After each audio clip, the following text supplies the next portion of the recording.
Bootleg Kev exclusive. It's Power 98.3, man. Ready, Set Radio. You already know what it is. The first show, you know, we have a few special guests calling in. And right now on the phone, we got my dog, Yelawolf. What's up, brother? What up, man? What's up, dog? How you been, man? We ain't kicked it for a few months, bro. How's everything been? I know you got over the injury. I'm glad to see that you're doing well after that, bro. Yeah, man. I got back on the road. I went straight from Madison, where I got laid off, straight to Australia, then off to, I tried to get in Canada. I couldn't get into Canada. And then off to Europe, and just been doing a bunch of shows, man. Really. Did that Heart of Dixie mixtape on the back of the bus. Just hustling, man. I've been seeing Willpower tweet about Trunk Music, too. Can you please let everybody know what that's about? Yeah, Trunk Music returns. Basically, well, me and Will were just, man, we just wanted to get back and, you know, just do what we do best and, you know, being left alone kind of and taking what I've, you know, learned in the past couple of years, what he's got in the past couple of years and just come out with something fresh, you know, kind of just get back together and make it happen again because really I wouldn't even be where I'm at without Trunk Music. So I just wanted to get back to that and at the same time kind of just bring out the evolution of him and I, you know. So I'm excited, man. It's already half done, and we're going to probably wrap it up this week.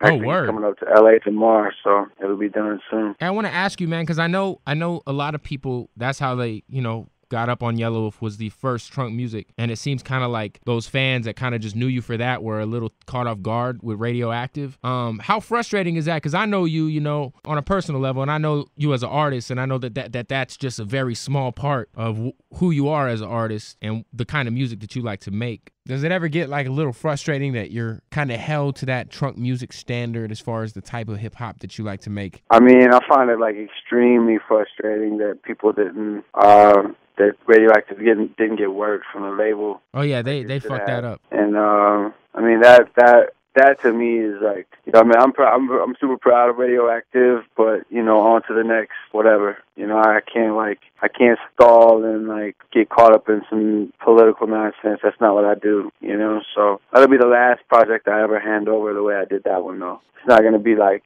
I think people know me for Trunk Music, and well, people know me for Pop the Trunk. You know, keep it real. Right. And that's where they got pulled in, is from that video. Most of them, you know, who are new. But as far as like the very few people who hold me to one sound, or might hold me to Radioactive, or to Trunk Music, or any other project or song that I put out, you know, that's just because, you know, they're new and they don't know much about me or my music. But that goes for a lot of artists. I think that any artist, you know, there's people who found out about Outkast when Hey Ya came out, right? And they thought that was all there was. Hey, on the Radioactive tip, I told you this when I saw you last, and I was like, man, it almost seems like the deluxe edition that dropped with all them bonus cuts. Like I felt like those bonus cuts should have made the album, and like maybe a few of the songs that made the album should have been the bonus cuts. And I know you had kind of expressed the same sort of frustration. What happened with that? Was that just a label call, or? Yeah, man, it was all the fucking label call, man. Like all that shit, you know. It's just retarded, man. People don't understand the lame rules that come along. Like you can only put out a certain amount of records, and then after that, it costs you, right? Like after 11 records, you don't get paid, or the label don't get paid for it. So it's almost out of pocket after that. So they're like, yo, we're not gonna get paid. Publishing's not gonna make no money after like 11 records. So let's just put 12 on here. I'm like, well, I got 15 bangers. Right. Well, I know, but, you know, let's just put all the potential singles on the first one, and then we'll just throw, like, you know, it's, like, really lame. Just, you know, like, whatever. I mean, as far as the label stuff is concerned, like, you know, I'm on the radio side of things. You know, we were one of the few stations that really played, like, Let's Roll, like, pretty heavy. In Vegas. But I the one thing that was frustrating from my perspective is it was like you said, man, they didn't work that record at all. Yeah, there's like, you know, man, it's whatever, man. Like I don't, all I know is some heads are gonna get fucking busted this year, man. You know, that's all I can tell you. That's what it is. And I'm not fucking around. I'm not by any means necessary. Like straight up, I'm not gonna lose. I can just tell you that, you know.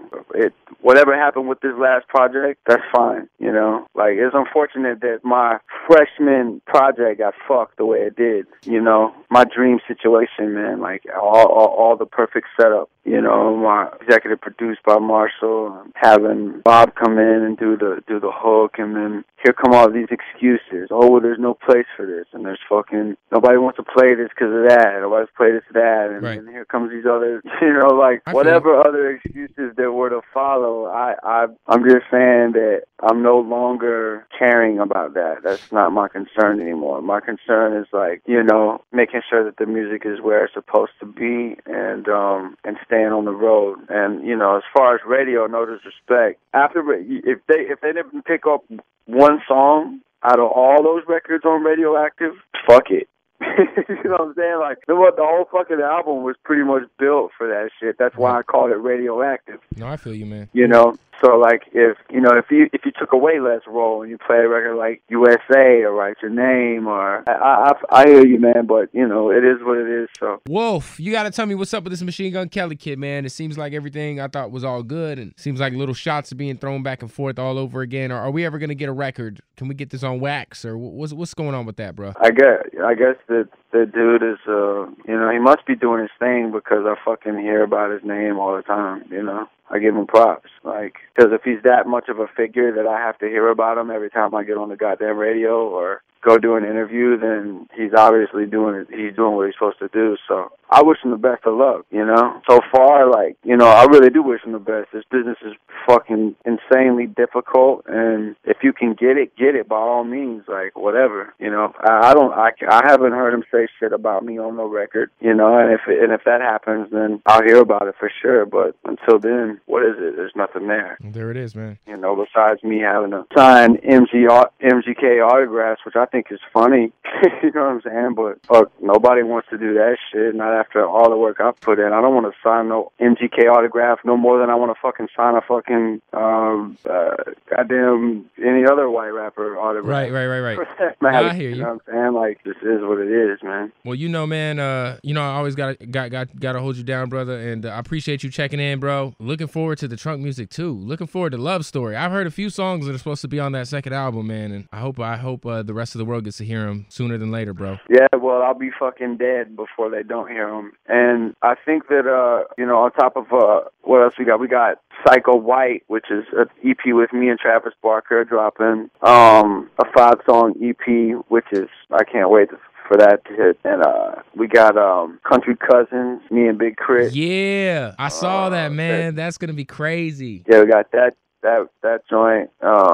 Hey, we gotta do a couple more the Wu-Tang inspired freestyles, dog. Yeah, let's do some more. I mean, I'm in the zone, man. You know, like, as far as I'm concerned, I don't have a label except for Shady. Fucking Shady Records. That's all it is, you know, and I'm about to make things really work for me this year. And even if I fucking gotta go back to Graceland Estates Trailer Park, that's what it's gotta be. It's gotta be that, but I'm not gonna fucking lose. There it is, my dude. I appreciate you calling, dog. I might come out to LA and fuck with you in the next few weeks, dog. All right, homie. All right, well, stay up, brother. Yeah.